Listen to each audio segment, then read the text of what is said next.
Good evening sa ating lahat and welcome sa ating prayer time. Welcome sa ating prayer time. So magandang gabi po sa ating lahat, no? And welcome po sa ating prayer time. So shall we start by singing Tell It to Jesus?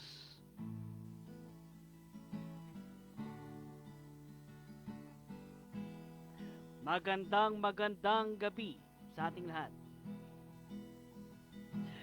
Are you weary? Are you heavy hearted? Tell it to Jesus. Tell it to Jesus.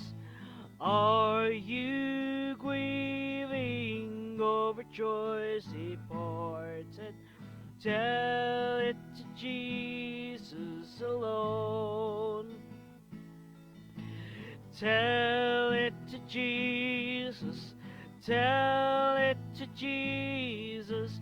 He's a friend that's well known. You know other such a friend or brother. Tell it to Jesus alone. Do the tears flow down your cheeks unbeaten? Tell it to Jesus. Tell it to Jesus. Have you seen that human sorrows are hidden? Tell it to Jesus alone. Tell it to Jesus. Tell it to Jesus. He's a friend that's well known. You've no other such a friend or brother. Tell it to Jesus alone. Are you troubled at the thought of dying? Tell it to Jesus. Tell it to Jesus. For Christ's coming kingdom are you sighing? Tell it to Jesus alone. Tell it to Jesus. Tell it to Jesus. He's a friend that's well known. You know other such a friend or brother.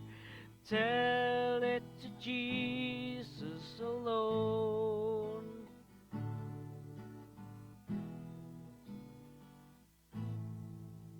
Amen.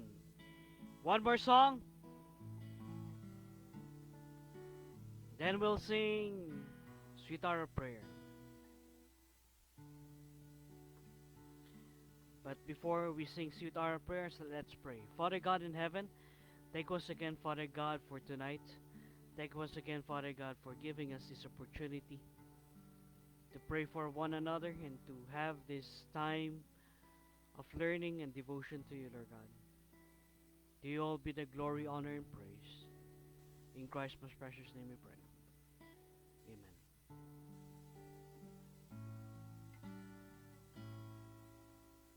Let's sing the song Sweet Hour of Prayer.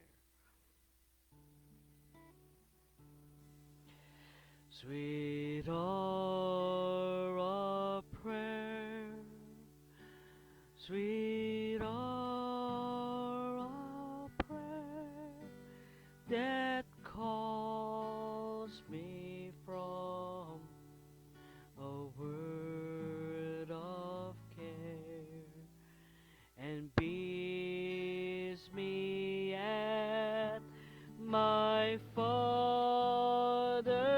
throne.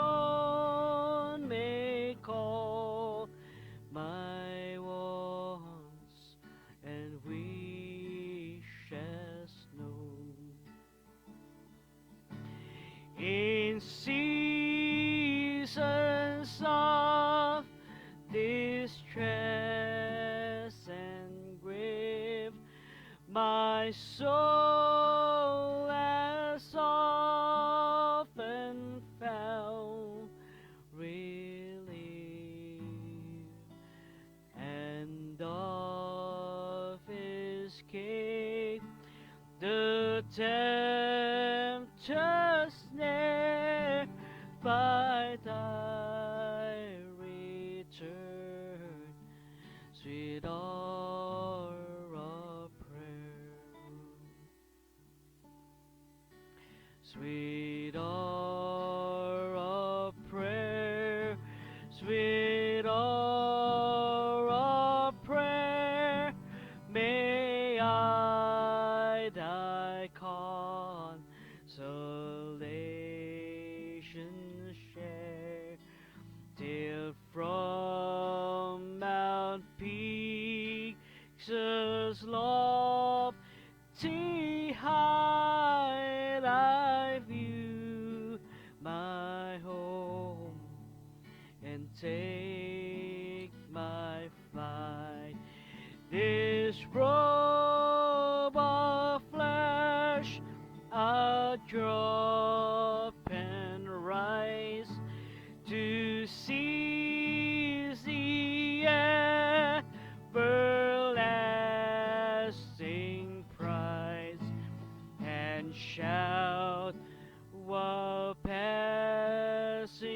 through the air, farewell, farewell, sweet hour of prayer.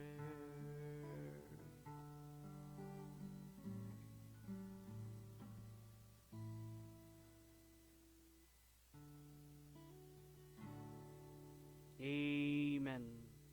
Sweet hour of prayer, sweet hour of prayer. So,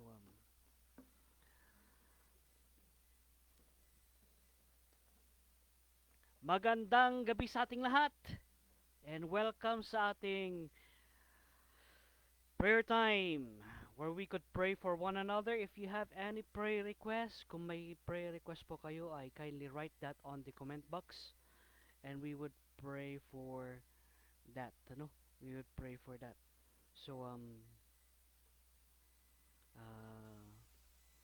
pag-pray natin, no?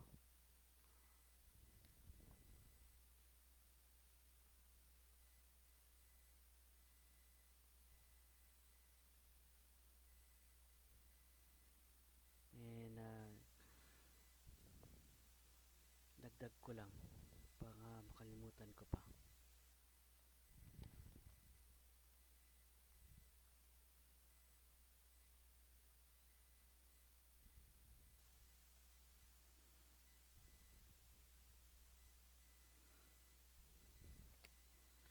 Okay?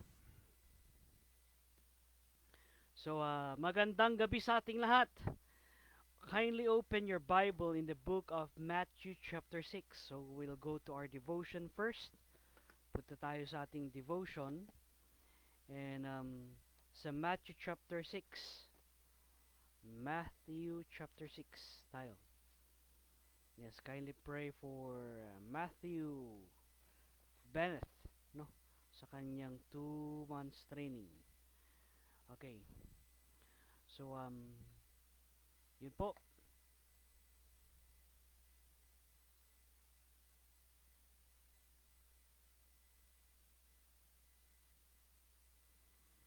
So, we'll go to our devotion tonight. Matthew chapter 6, verse 12. Matthew chapter 6, verse 12.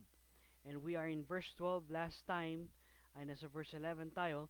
Ngayon ay pupunta tayo sa verse 12. And forgive us our debts, as we forgive our debtors. And forgive us our debts, as we forgive our debtors. No.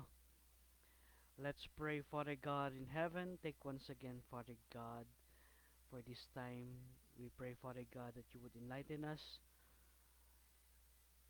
by your word, that your name be glorified and your name be magnified. We pray, Father God, that You be with us, Lord God, tonight. Give me wisdom and understanding as I preach your word, and give us all wisdom and understanding to meditate upon your scripture tonight. In Christ's most precious name we pray. Amen.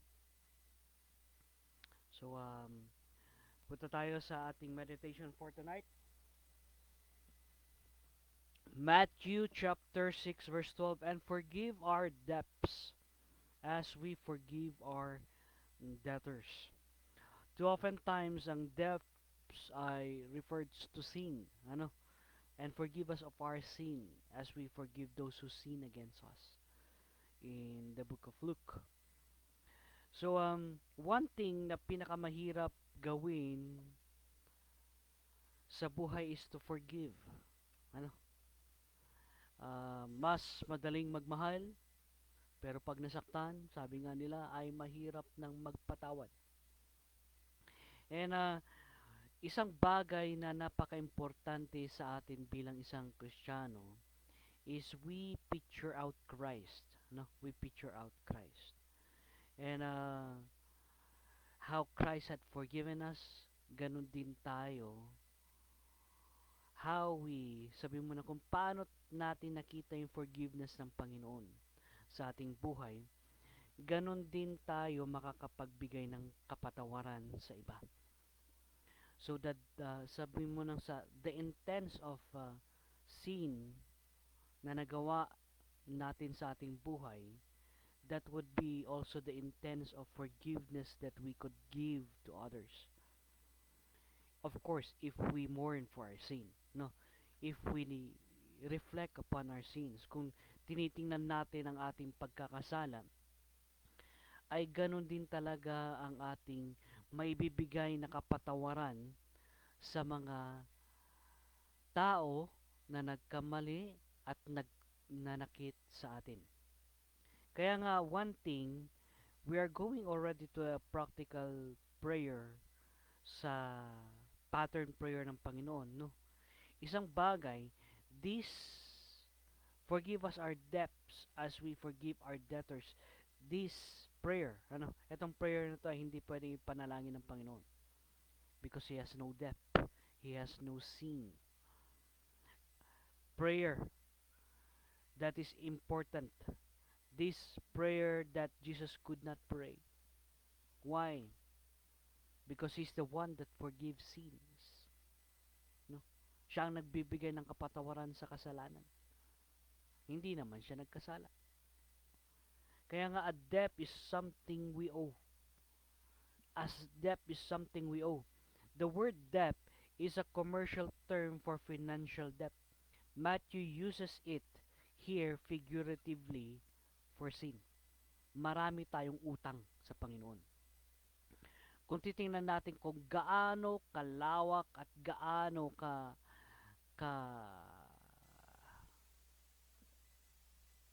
sabi mo ng kalaki ang ating utang sa Panginoon, makikita natin ganun niya tayo pinatawad. No? Kaya nga, the word debt is a commercial term for financial what? Financial debt.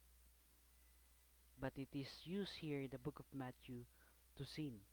As we forgive our debtors, the word as introduces an analogy. Acceptance of forgiveness from God implies that we extend forgiveness to others. If we accepted Christ as our personal Lord and Savior, it is justly, it is rightfully that we also forgive others of the sin that they had done to us, sa atin, no? Sa atin. Kaya nga, ang isang Kristiyanong hindi marunong magpatawad, hindi pa fully niya naiintindihan kung gaano siya pinatawad ng Panginoon. Kahit sabihin mo na academically, naintindihan niya kung gaano kalaki ang kapatawaran ng Panginoon sa kanya. Dahil mahirap siya magpatawad, hindi niya fully naiintindihan yung doktrina ng kapatawaran. Bakit? Dahil nahihirapan siyang magpatawad. No? A forgiving person understands and executes the principle of grace toward others. Yun ang katotohanan. A forgiving person understands and executes what? The principle of grace towards others. Why? Kung naintindihan niya yung grace na binibigay ng Panginoon sa kanya, kung naintindihan niya yung grasya, kung gaano kalawak, no, at gaano kalaki ang kapatawaran ng Panginoon sa buhay ng isang Kristiyano, sa buhay mo personally, you will tend to forgive others as God had forgiven you. Kaya nga, anong sinabi doon sa Bible?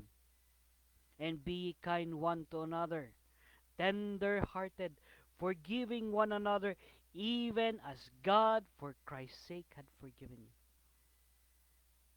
It is only for Christ's sake that we have been forgiven. It is not because of who we are. It is not because of who you are. But it is for Christ's sake that we have been forgiven.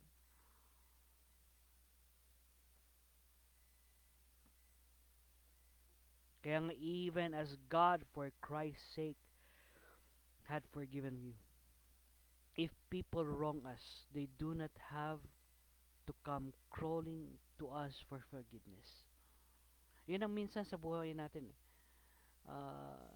Ang gusto natin is, kung may nagkamali sa atin, lumuhod sa ating harapan at humingi ng kapatawaran. No?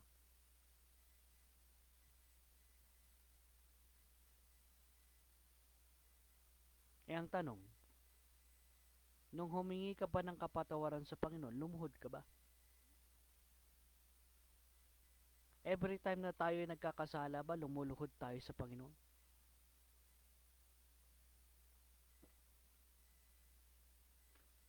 First John 1:9, if we confess our sins, He is faithful and just to forgive us of our sins and to cleanse us from all unrighteousness.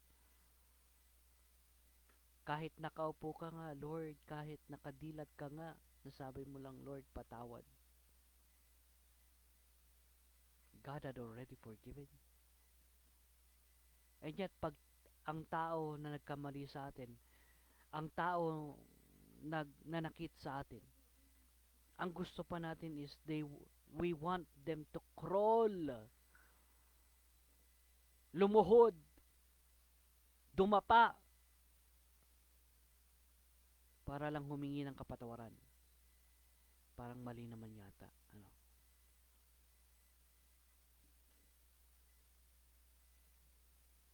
A grace-oriented person forgives and forgets. If a person is grace-oriented and not legalistic, no, na dapat ganito, dapat ganyan, no, dapat ganito ang kanyang Christian life, that person is hard to forgive. A person that is legalistic is very, very hard to forgive. Mahirap sila magpatawad, mga legalistic person. Usually, ito kasi yung sinabi sa Bible. Pero hindi nila nakikita yung grace ng Panginoon regarding that. Ang nakikita lang nila is what? The word had been said. It must be done. A grace-oriented person forgives and forgets. He does not hold wrong against any other person. Hindi siya nagkikimkim ng galit. No? Kaya nga, maraming beses sa ating buhay, maraming nagkamali sa ating buhay, na kinikimkim natin yung galit. Mali yun. No? We should practice what? Ephesians chapter 2 verse 8 and 9. For by grace are ye saved through faith. Dahil sa grasya ng Panginoon, kahit gaano kalawak ang iyong pagkakasala, pinatawad ka ng Panginoon. Tinanggap ka ng Panginoon. Not of works, lest any man should boast. Kaya nga, a grace-oriented person forgives and forgets. Because the subject of grace is Himself. The Father forgives us on the basis of Christ's death for our sins because we have been judicially forgiven. There are two kinds of, sabihin mo ng two kinds of forgiveness. Judicially and parental forgiveness. Judicial forgiveness and parental forgiveness. Parental forgiveness. Judicial forgiveness. We have already been, sabihin mo ng, forgiven once for all of our sins. God being the judge, God the Father being the judge, we have accepted Christ as our personal Lord and Savior, then we have been justified by faith. Ano ibig sabihin ng justified by faith? We have been what? Declared not sinners. Yun ang katotohanan. We have been declared na hindi na makasalanan. We have been judicially forgiven of any wrong that we are going to do from this moment until the future. We have been what? Judicially forgiven.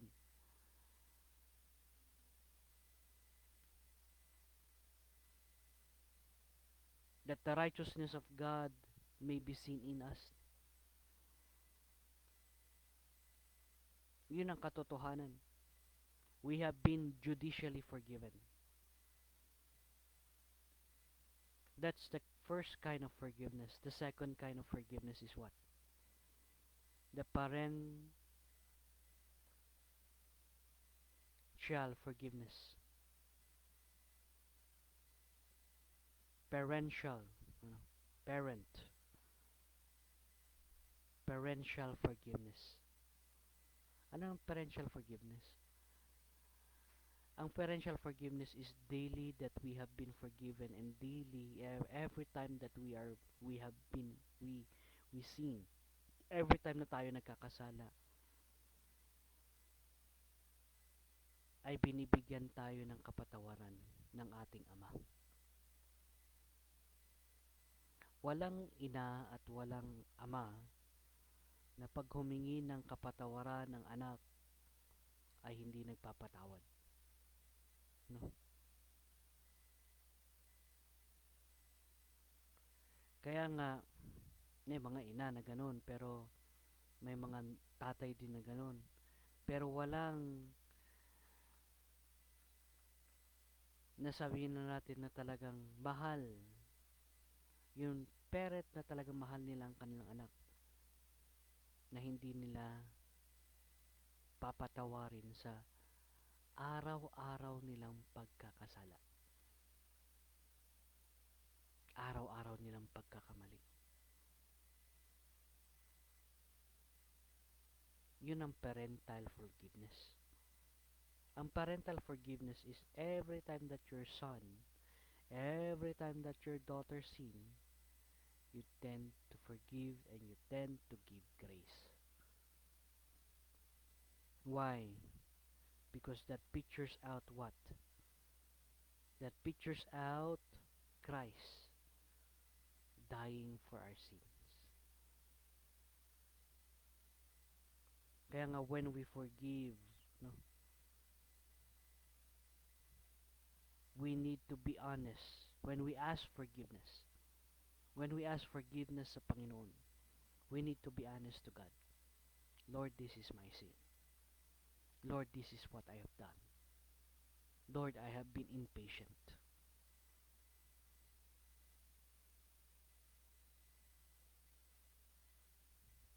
Kaya nga, paano ba tayo pinatawad ng Panginoon? May 7. Ano? 7, forgiveness. Pwede nyo itong dagdagan. The unmerited forgiveness. When they had nothing to pay, He forgave them. God had forgiven us when we have nothing to pay. Unmerited forgiveness. We do not deserve that forgiveness, and yet God had forgiven us. Second is the divine forgiveness. Divine forgiveness. To the Lord our God belongs mercy and forgiveness.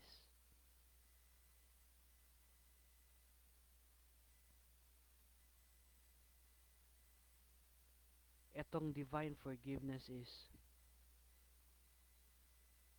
when we pray to God for sin, when we pray to God, Lord God, forgive me of my sin, they will forgive, God will forgive because Christ had already paid for that sin. Kaya nga, for Christ's sake had forgiven you. Divine forgiveness. Thirdly, na klase ng forgiveness is purchase forgiveness. Ephesians chapter 1 verse 7. In whom we have redemption through His blood, the forgiveness of sin. We have been redeemed. We have been purchased back ng Panginoon to the slave market, and we have been forgiven.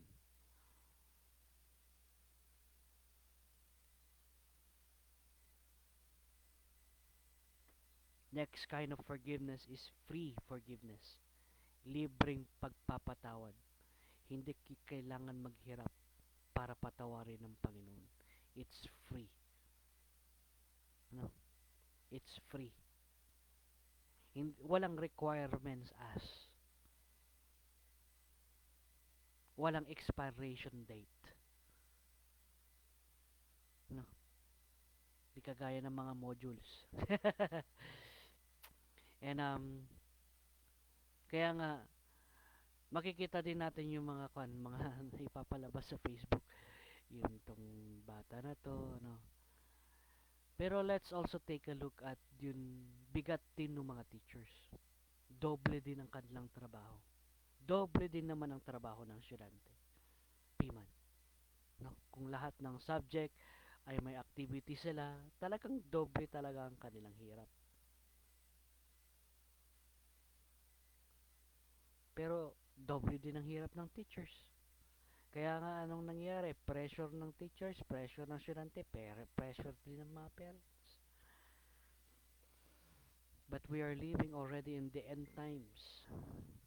Let us remember, no, that forgiveness is free. Forgiveness is free. Forgiveness is free. It is only by faith that we have been forgiven. Number 5, we have the full forgiveness ng Panginoon. No. We have the full forgiveness ng Panginoon. Ayan. Okay na bro. Ayan. Medyo mahina lang siguro boses ko ngayon kasi medyo sinisipan ako ng konti. So we have the full forgiveness ng Panginoon sa ating buhay. Yun ang katotohanan. No. We have the full forgiveness ng Panginoon, having forgiven all our trespasses, Colossians chapter 2 verse 13. Full forgiveness. When we say full, lahat ng ating pagkakasala ay talagang pinatawad na ng Panginoon. In Matthew chapter 6 verse 12, we have the practical forgiveness. Forgive us our debts as we forgive our debtors. No? Those who sin against us. Sa mga nagkasala sa atin, papatawarin mo dahil pinatawad ka ng Panginoon. At ang pangpito is known forgiveness. Your sins are forgiven you for His name's sake. 1 John chapter 2 verse 12. Dahil sa pangalan ng Panginoon tayo ay napatawad. Tayo ay napawalang sala sa ating mga kasalanan. Yun ang katotohanan. Kaya nga, bakit ang hirap magpatawad? I come to see Christians that are hard to forgive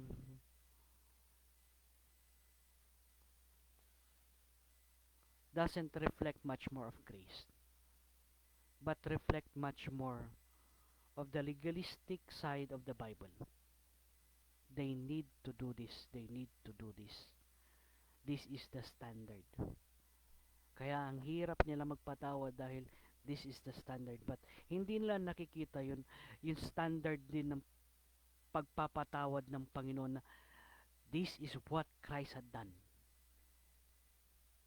This is what Christ had given para tayo lang ay para tayo ay mapatawad.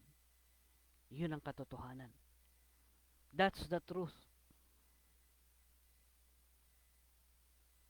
Kaya pansinin mo, am I leaning on grace or am I leaning on legal acts? When I say legality is kailangan legal lahat. Kailangan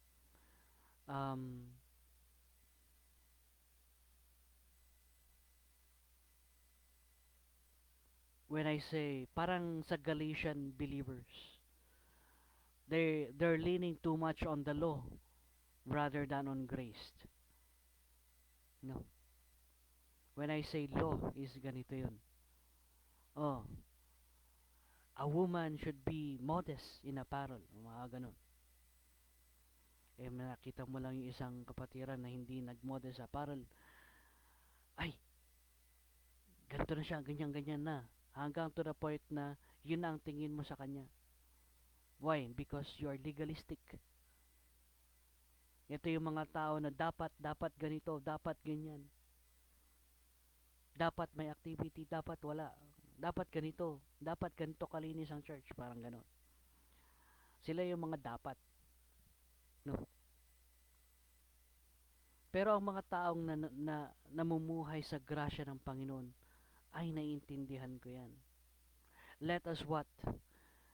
I understand it. Baka may nangyari lang sa kanyang buhay, hindi natin alam, kaya ganito ang kanyang naging reaction.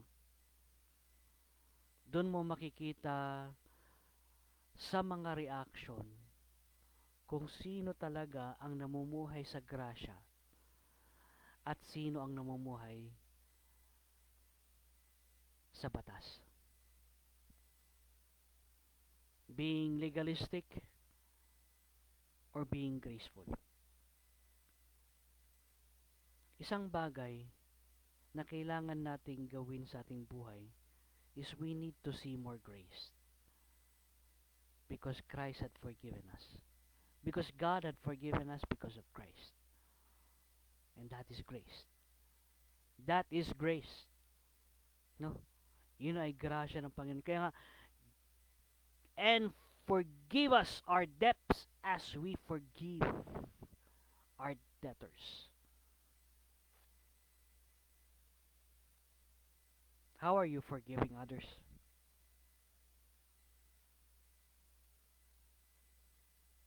How are you forgiving others?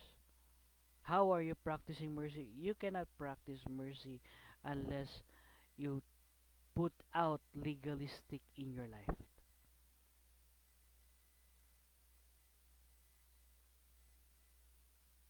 I need to have this for me to do this. No. No. You just need grace. You just need mercy. And you can see things in your life and things that is kung anong importante. Kaya nga, In conclusion, remember this. It was our sin that put Christ on the cross.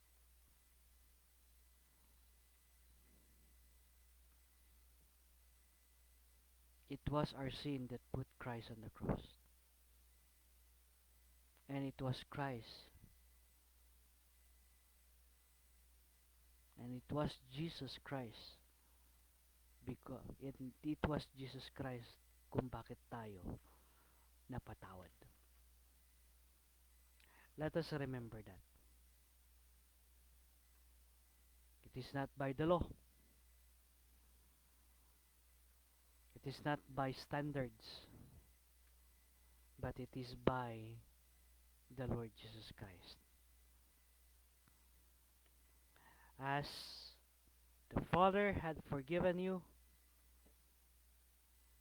so forgive others. Let's pray. Father God in heaven, take once again, Father God, for this time. Take once again, Father God, for our devotion. To you all be the glory, honor, and praise. Speak to our hearts and speak to our lives, Lord God. In Christ's most precious name we pray. Amen. Amen. So we'll go to our prayer time. Kindly pray for Matthew, Ken Bennett, for his 2 months training dun sa military, So let's just continue to pray for him, and kindly pray for Auntie Minda sa kanyang vertigo, no? At sa pagod niya, uh, pag-pray natin na God would heal her. And also let's pray for yung ating comprehensive insurance, no, that God would provide for the comprehensive insurance ng sasakyan. I to tell you honestly, maganda yung sasakyan. Yes, maganda yung sasakyan. And kahapon, no, bago kami pumunta dun sa Bible study sa Hardines family, okay naman yung sasakyan. May nalusen lang pala na wire na doon sa sasakyan, kaya hindi umandar. Sabi ko ganun, paano ito? 6:30 na, late na tayo sa Bible study. So ang ginawa namin, nagtaxi kami. Ano? Nagtaxi kami papunta doon sa buti na lang yung sasakyan ay nakaparada doon sa Pinsaw. Malapit doon sa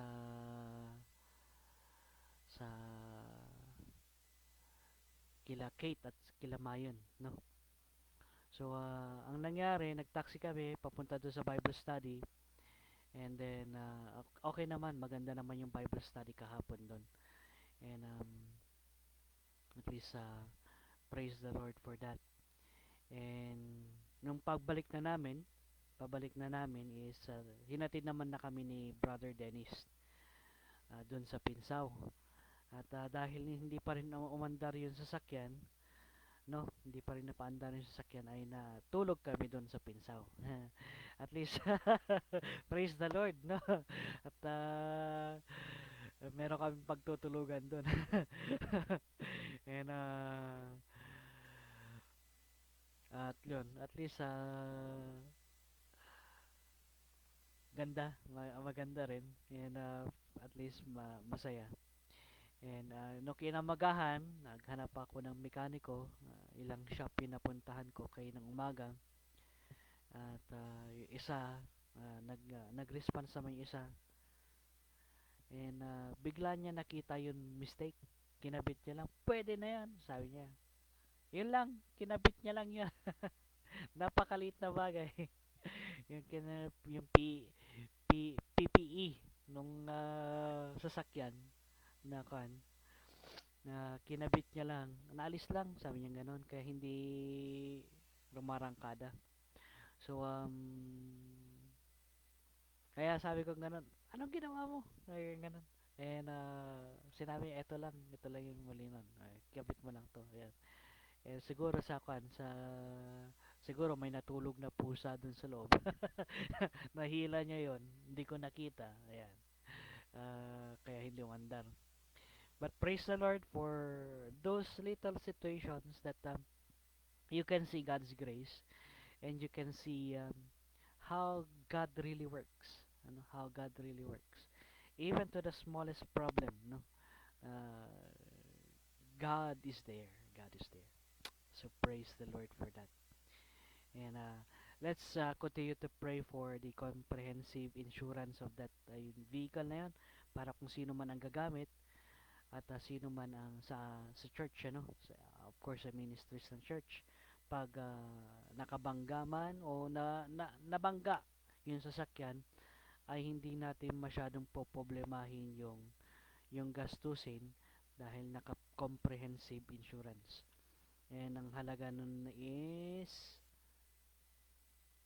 8,000 plus, no? 8,000 plus. So ang halaga nun is 8,000 plus.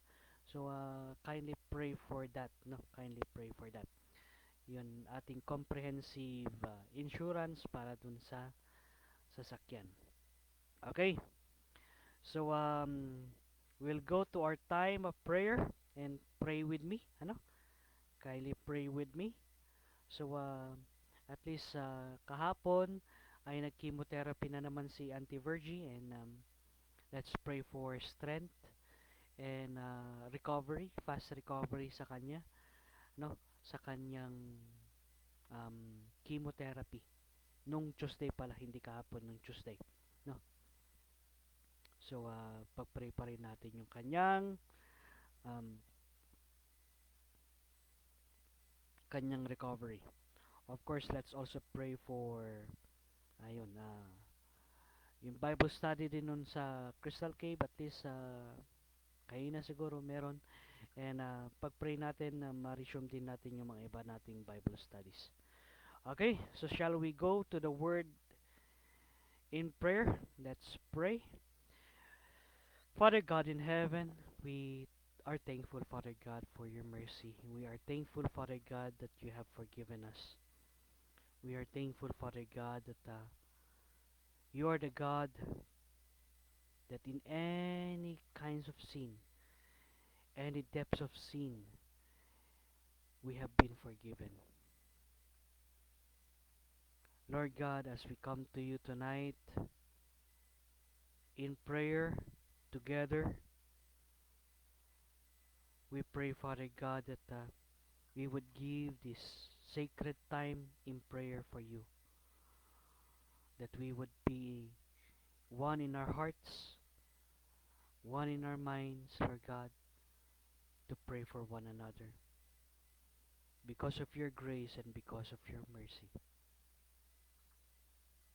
Lord, we pray, Father God, for this time, for the frontliners. Pinapanalangin po namin ang mga frontliners, si na Ma'am Rebecca Agmaliw, sa Benguet Gen, si Sister Kay and Christian Blanco, Lord God, sa abroad, Sister Lori sa PNP, Brother RJ na nasa training, ongoing training sa PNP,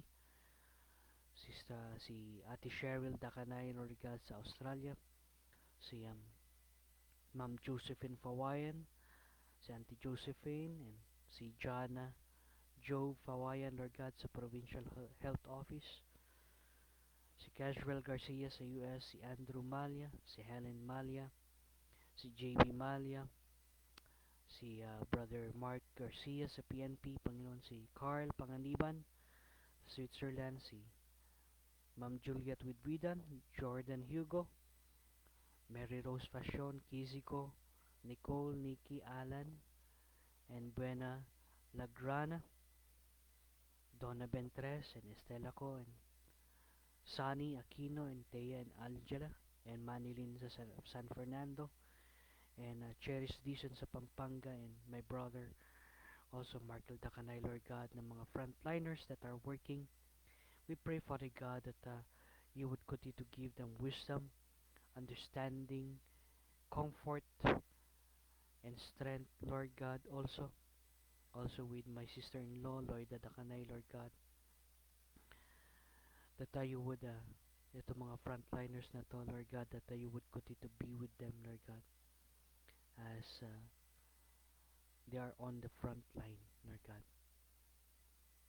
We pray, Father God, that you would continue to protect them, encourage them, and embrace them and comfort them, Lord God. Renew their strength every day and be with them, Lord God. Also, Lord God, for our brethren that are working, no, Panginoon, we pray, Father God, for Brother Sanjay and Sister Riva, Ronald and Aryan, Elijah, Mom Juliet, Brother Noel, Brother Dennis and Elizel, Marvin, Kate, Christine, Lorena, Auntie Marian, Brother Ryan Cuevas, Lord God, si Christopher RJ, Sister Lorilyn, Sister Kathy, Sister Janet, Lord God, Carol, and Shakaila, Brother Daryl, and Sister Elizel, Lord God. We pray, Father God, for them, Sister Lorena, Lord God. We pray, Father God, for them that as they work, Lord God, that you be with them, Lord God, and continue to provide for their needs and continue to strengthen them, Lord God, also as they work outside and as they have their work, Lord God. There, we pray, Father God, for their protection there, Lord God, in their workplace, that you would continue to protect them in this pandemic, in this virus, Lord God, coronavirus. We pray, Father God, also let you would boost their immune system. And we also pray, Father God, for their businesses and their work, that you would give them more customers, and for the business sector, that you be with them, Lord God. And for those who are working in the office, we pray, Father God, for strength and wisdom. And for those who are teaching, Lord God, patience. And we pray, Father God, for um, that their stress would be relieved dahil na doble ang kanilang trabaho. Same time with the students, Lord God, we pray that you would relieve their stress by your grace and by your mercy. We also pray, Father God, for our brethren abroad, for Brother Grandon sa Oman, Uncle Cesar and Auntie Virgie, and Ryan sa Canada, Panginoon, the Salvador siblings, Lord God, sa Dubai and Germany. We also pray, Father God, for Pastor Kevin and Ma'am Mary Bennett, Angela, Matthew, and Michael, Pastor Art and Auntie Remy Ponard sa Jeddah. For Father God, we pray, Father God, for their service tomorrow, that online service pa rin. Panginoon, we pray that you would continue to work within their service time. And Uncle Mario, Auntie Coco, Jamie, and Casual Garcia sa Colorado, Panginoon.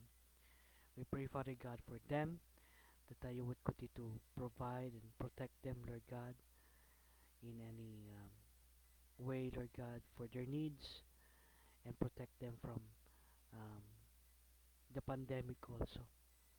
And we pray, Father God, that you be the one to strengthen them. And if they're undergoing trials, we pray, Father God, that you would strengthen them and you would embrace and comfort them. That we here are praying for them also, Lord God. And we miss them and we love them, Lord God. We also pray, Father God, for our sick brothers and sisters, Lord God. For Adam, Kim, Gurley, and Maria Mercado, Lord God, for undergoing dialysis. For Uncle Eddie for recovery sa kanyang dengue, at the same time sa kanyang vertigo, Lord God, continue to heal him, and also na mag-normalize ang kanyang blood sugar, Lord, that he is diabetic also, Lord God. We also pray, Father God, for Sister Lalin, Lord God, for healing, and for her sa kanyang cancer, Lord God. Kapatid ni Sister Laura, Panginoon. We pray, Father God, also for comfort kay Sister Laura. Hindi man siya makapunta dahil sa pandemic na to, sa tabi ng kanyang kapatid. But we pray, Father God, that you would continue to give them strength. Give Lalin, Lord God, strength. And we pray, Father God, that she would be able to understand and to know you more as her personal Lord and Savior together with the family. We also pray, Father God, for Myra Fernandez, Lord God, for the chronic coronary arterial disease, that you would continue to heal her there. Also with Annie Salingbay Lalis, Lord God, for the brain tumor and salvation, not only for her, but also for her family. We also pray, Father God, for renewal of strength and fast recovery kay Auntie Virgie Panganiban, Lord God, sa kanyang chemotherapy dahil sa kanyang breast cancer. We pray, Father God, for um, uh, your strength be upon her, Lord God. And we are thankful, Father God, for the successful operation sa cataract ni Uncle Rusty Panganiban also. To you all be the glory, honor, and praise. We also pray, Father God, for Uncle Katz, Lord God, for healing sa kanyang brain tumor and sa kanyang bronchitis, Lord God, that you would continue to heal him, Lord God, of that sickness. Also with my brother, Lord God, sa maintenance din ng ma-neutralize at ma-maintain yung kanyang blood sugar sa kuya ko na si George Takanay, and healing also for my mother sa kanyang allergy. Also, Lord God, we also pray, Father God, for Auntie Minda sa kanyang vertigo, that you would continue to heal her, continue to give her strength. And we also praise you, Father God, for the healing also of Uncle Carlos. And we also continue to pray, Father God, for yung healing ng kanyang back pain na totally healed. And also, Lord God, for the frozen shoulder, Lord God, ni Auntie Juliet. We pray, Father God, for her, that you would continue to touch that frozen shoulder, Lord God, that it would be healed. Also with my uncle, Lord God, heart condition, Uncle Lito Benito, Father God, and Brother Jeff Abrera for fast recovery also sa kanyang stroke. We also pray, Father God, for Sister Cathy and Sister Janet, Lord God, fast healing and maintenance din ng kanilang uh, blood pressure po, Panginoon. And also, Lord God, for all the who are involved sa med and sa pag-create ng vaccine ng COVID, we pray, Father God, that it would be discovered and you would continue to give them strength.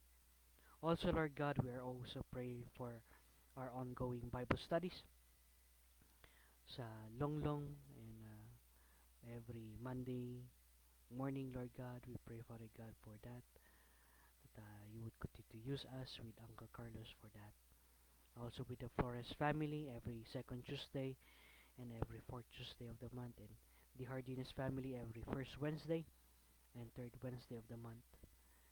And also, Lord God, for the Tabitha Ministry every Saturday at 2 p.m. via Google Meet, and the YP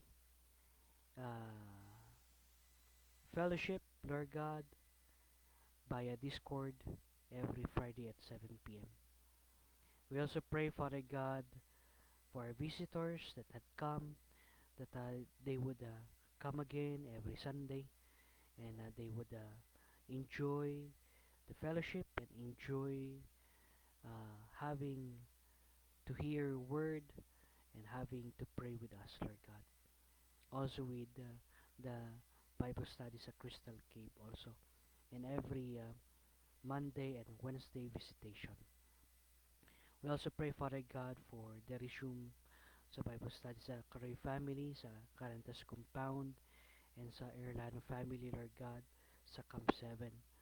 And we also pray, Father God, for our Sister Yane, sa kanyang pregnancy, that you would continue, at the same time, preparation, Lord God, malapit na din siyang mga anak, Panginoon.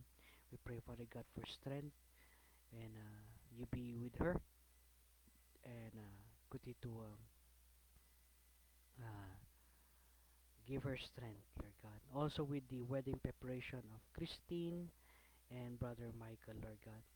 We also pray, Father God, for uh, the family, Lord God, that in the time of the wedding time, Lord God, that they would hear the gospel and they would accept you as their personal Lord and Savior. Also, Lord God, we also pray, Father God, especially for our loved ones, yung mga mahal namin sa buhay. Lord God, we pray, Father God, that you would be the one to work within their lives, that they would know you as their personal Lord and Savior, Panginoon. Natanggapin ka nila sa puso nila bilang Panginoon at magligtas bago ka dumating, Panginoon. And we are waiting for your coming, and we are excited for your coming. We also pray, Father God, for Redemption Baptist Church, Lord God, ministries and families. For these families, Lord God, that would be mentioned, Lord God, that you would be with them, continue to provide for their needs, continue to be with us, Lord God, as we worship you in spirit and in truth, as we be one with you, and as we uh, uh, be one together in your ministry. We also pray, Father God, for the comprehensive insurance of the RVM, the Redemption Vehicle Ministry, that you would continue to provide for that, Lord God.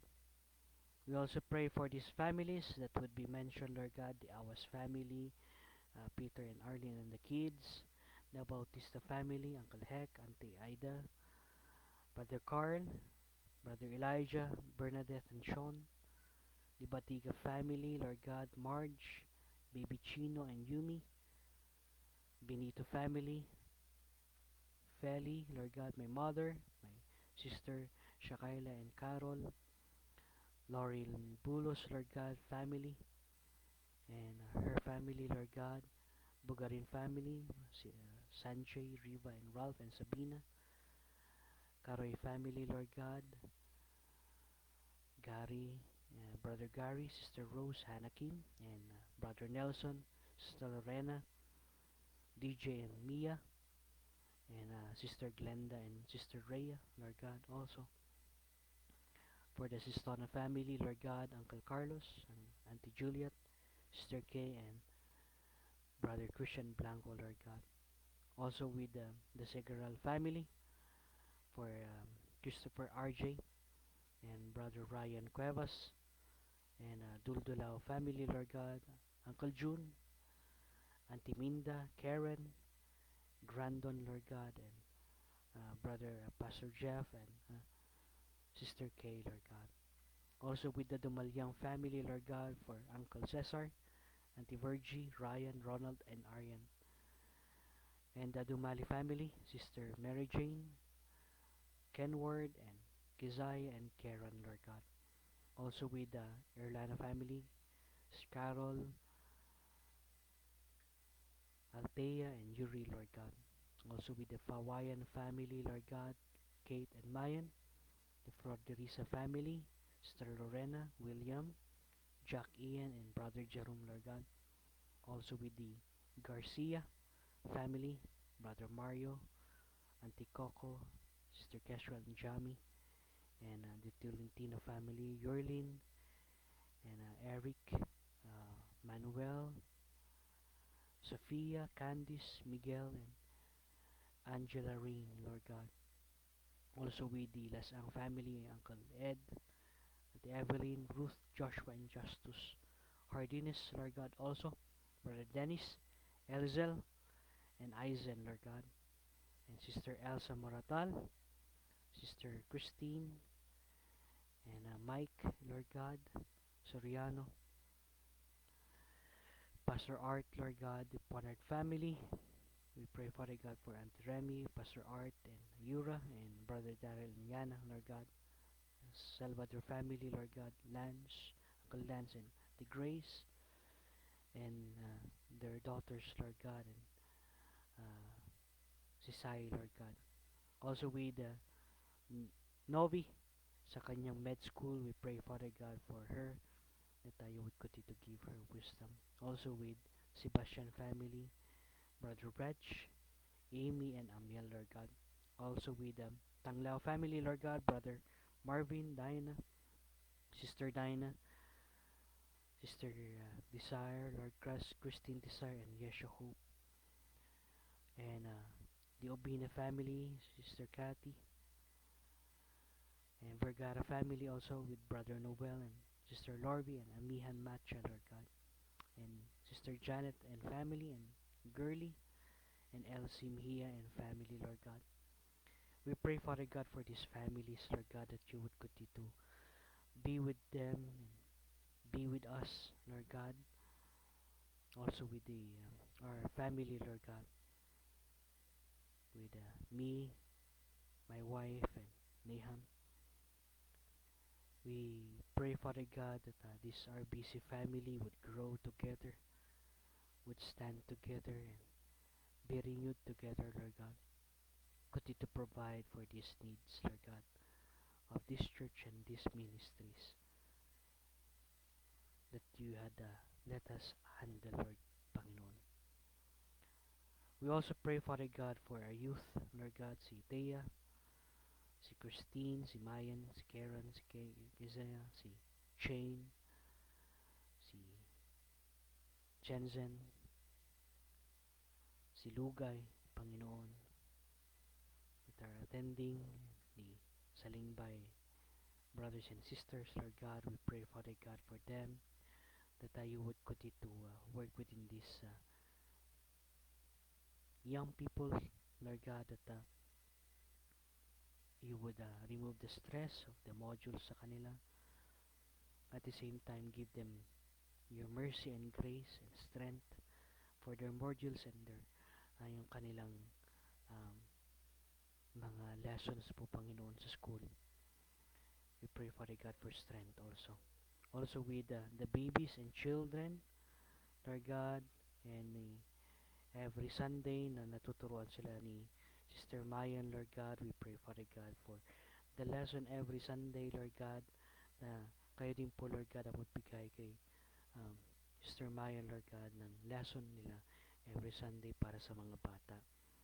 And we also pray, Father God, for the babies and children, Amihan Matcha, Jack Ian, William, DJ, Mia, Ralph, Naham, Yesha Hope, Yumi, Chino, Sabina, Yuri, Sean, and Eisen,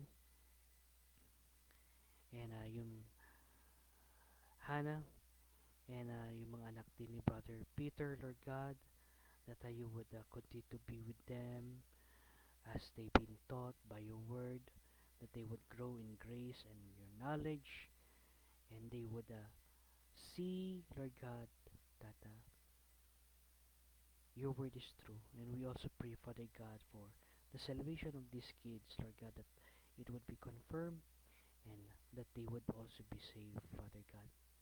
Take once again, Father God, for this time. And we also pray, Father God, for our missionaries, Panginoon, for Ma'am Ida and Sister Elsa, for being missionary to the children. Continue to give them wisdom and understanding and strength and faith, Panginoon, to um, do the ministry that you have given them, Panginoon. Also with Pastor Soriano, Joseph, Lord God, sa San Fabian, and the members there, Lord God, that you would continue to strengthen them. Also with Pastor Roxon, sa Bohol po, Panginoon. We pray, Father God, for them. Thank you once again, Father God, for giving us this time to pray for these needs. And if anyone, Lord God, kung ano pang nakakalimutan, Panginoon, you know what it is. Ano man ang aming pagkukulang, alam niyo din po, Panginoon. Thank you once again Father God, for providing for the need and giving us the strength.